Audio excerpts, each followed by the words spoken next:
Hier demonstrieren wir Ihnen, wie Sie einfach und sicher ein Loch in eine Blanco-Silgranitspüle schlagen.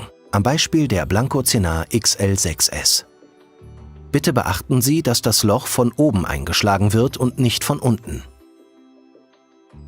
Ihre hochwertige Silgranitspüle von Blanco ist ab Werk mit vorgefrästen Bohrungen versehen. Zur Stabilisierung wird die Spüle in die Arbeitsplatte eingesetzt. Für die Arbeit verwenden Sie einen Hammer, einen Durchschlag, eine Feile und Sicherheitskleidung.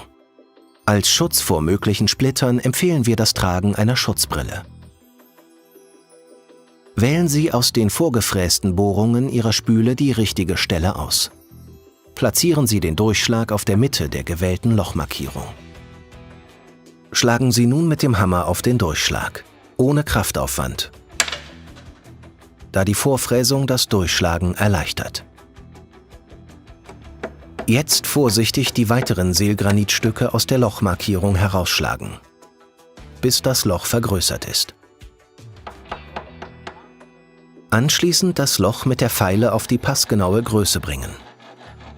Feilen Sie, bis das Loch bündig mit der Vorfräsung ist. Zur Sicherheit einfach nachmessen. Der Durchmesser beträgt 35 mm. Ihre Spüle ist nun vorbereitet für den Einbau von Armatur oder Zubehör.